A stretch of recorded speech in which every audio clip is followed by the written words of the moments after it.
Good morning. And I'm excited to be in India. So I've been in innovation business for close to 20 years. And believe it or not, this is my first time in India, although we have done business with innovation centers in India before. So a little bit about myself before I start my presentation. I've been in innovation industry for a while. I worked at HP Labs, Nokia Research Center in Helsinki. I did 2 startups, co-founded them and commercialized them. And I had my own R&D consulting business for a while, providing R&D consultancy to large companies, Fortune 500 companies. And I was asked to talk about innovation and innovation as a service today. Before we start talking about it, let's see what executives in Fortune 500 companies say about innovation. The overwhelming majority of those executives believe that it is essential for them to survive, to innovate. Innovation is the only way for long-term success. And unfortunately, only 18% of those executives, although they do increasing investment in innovation, believe that they are getting the ROI from their investments. So what's happening with that 82% of those companies that is spending millions, sometimes close to billions of dollars over years in innovation and not getting what they're expecting? And when we look at large corporations, we see 3 main challenges that are widely cited. The first one is risk aversion. In large companies, even in their innovation and R&D centers, risk and failure is not embraced. So employees, R&D managers, every manager at every level is expected to succeed what they say they will do. And if they fail, they're usually, the failure is not embraced. So what this results in is incrementalism in large corporation R&D. So instead of looking at how to disrupt, how to create new technology and new products, the R&D centers, captive R&D centers, tend to focus on how to make what we have a little better, a little faster, a little cheaper.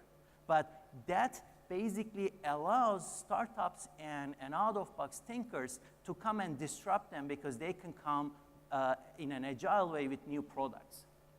And a third challenge is very common: leadership and organizational structure. I don't want to pick on my previous employers, but it's a very common problem. I saw that at HP, at Nokia, and many other large corporations that I worked with, like IBM. The business units and the R&D units are very disconnected. The R&D units innovate or try to invent without the necessary market understanding or the customer interface. And business units normally don't know what's going on in the R&D, or they don't have a lot of incentive to try to commercialize what their own R&D departments have been doing and get it to the market.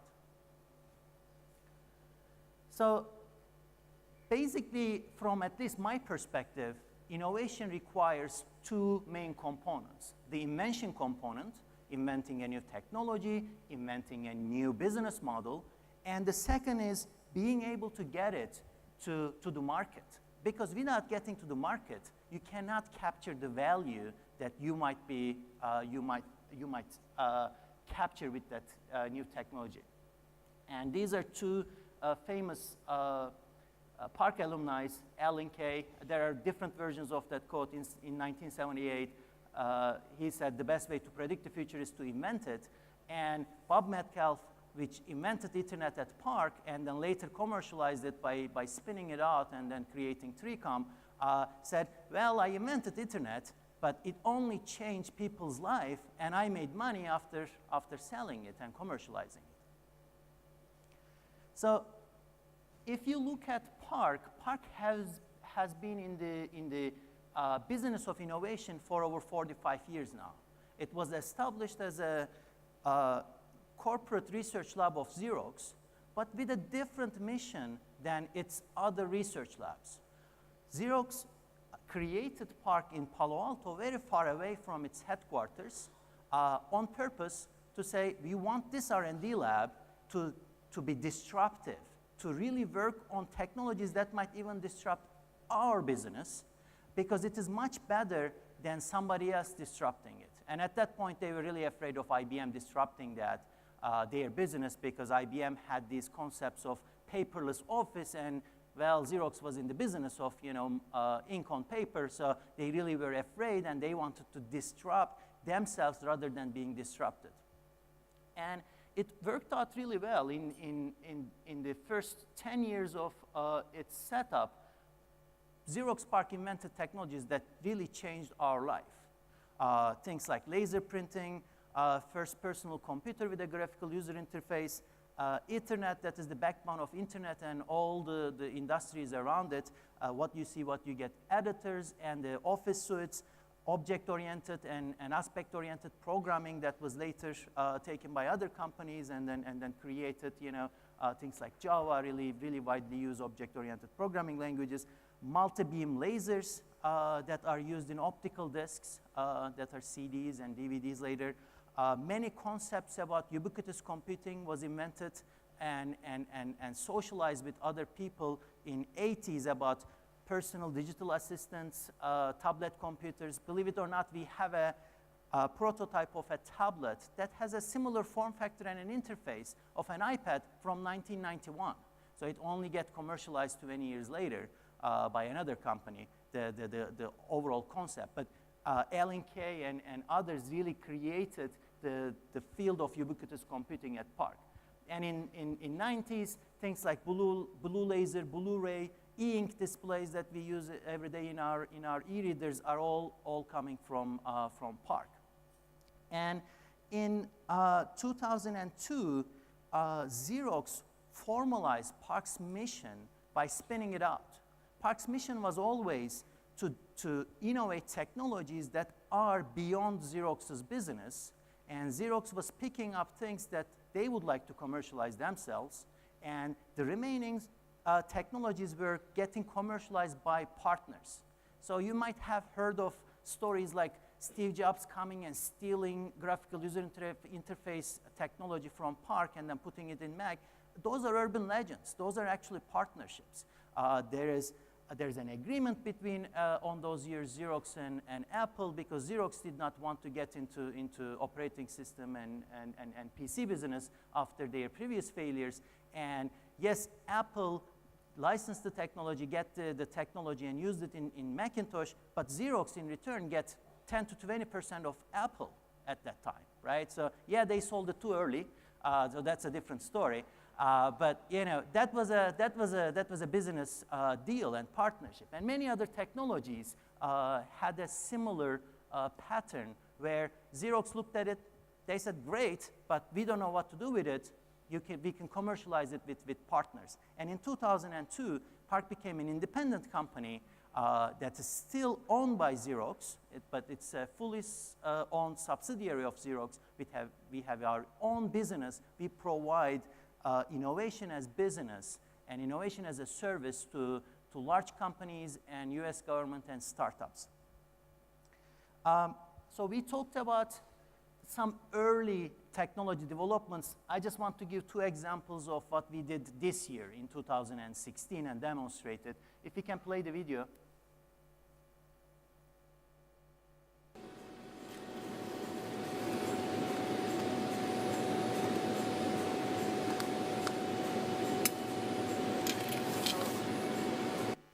You might be asking, what is this? So that is an electronics that can disappear with a remote signal. So you might have all seen Mission Impossible, where this destroys itself and then leaves this whole thing that's smoking. Well, that was not good enough for Department of Defense, and they asked us to develop a technology where they can remotely destroy electronics that might have deployed or equipment that might have captured or sensors that might have deployed in other places remotely, right? And we deployed this technology where with a remote signal you can turn a complete electronic system into dust. And I will give also a commercial example. We still do quite a bit of innovation and R&D for Xerox. This is a framework that we developed for multimodal trip planning. If we can play the video. People 35 years old and younger are moving to cities, where they now represent more than half the urban workforce. This generation thinks differently about transportation. They're looking to simplify their lives and be more environmentally responsible. As active participants in this sharing economy, they're flexible about how they get around, taking advantage of both public transit and private services, such as car sharing and bike sharing. This demographic drives tremendous growth in urban mobility. Private mobility services continue to spring up in cities around the globe, but growth has been fragmented with little coordination among providers and is confusing to citizens. But what if public and private providers of mobility services pull together into a unified, convenient, and regulated system? What if Xerox could develop a mobility marketplace for cities and metropolitan regions around the globe? Imagine offering a mobility subscription to city dwellers that integrates different modes of transportation seamlessly. A service branded by the city, operating on a single commerce platform with free data exchange.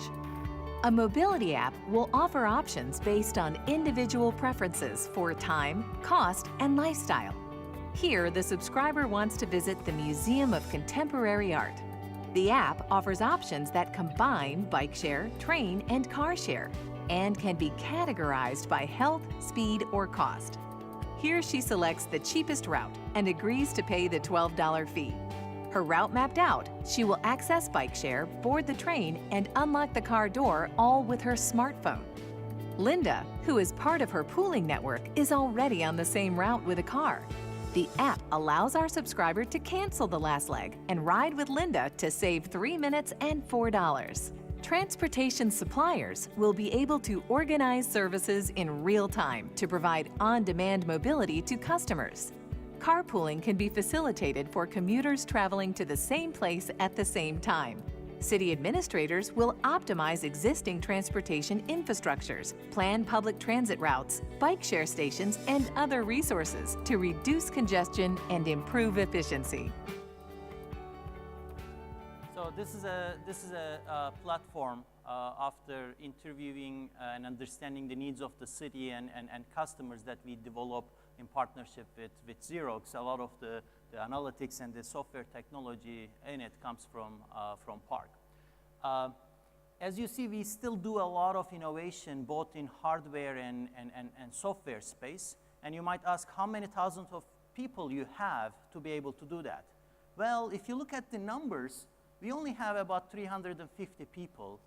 With 300 of those are scientists with advanced degrees, mostly PhDs. And don't get me wrong, PARC has always been around this size, right? So for 45 years, it was always between 300 to 400 people. So how do we manage to get an impact this large from such a small workforce, right? We have created startups and spin-outs like Adobe, Tricom, PowerSet, which became some of the core elements of Microsoft Bing, and we still do spin-outs 1 or 2 a year, and they usually get acquired with large companies within the first or second year of their life. And we created over $1 trillion in new industries with inventions like graphical user interface, Ethernet, Blu-ray and blue laser, ink displays, and these kind of things. So we do that by providing innovation as a service. We do not do end-to-end. We do not take, the idea all the way to the market because we cannot. And we cannot do it for the wide variety of things that we do at PARC. So we need partners. That's why we have a very extensive network of clients in different industries, as well as extensive set of partners that can help us with integration, that can help us with domain knowledge, and that can help us with some of the strategy that we need to build to be able to get our inventions into the market, how to commercialize that.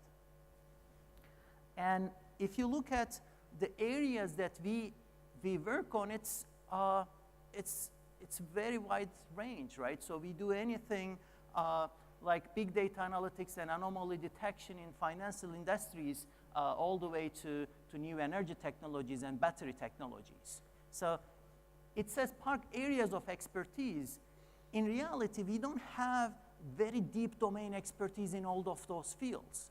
What we have is the technology expertise, and when we believe there are different use cases in different areas and market segments, we engage with the right partners to be able to leverage their understanding of the market and their engineering resources, their sales force, to be able to get what we have into the market through those partners. So that is the model that we have.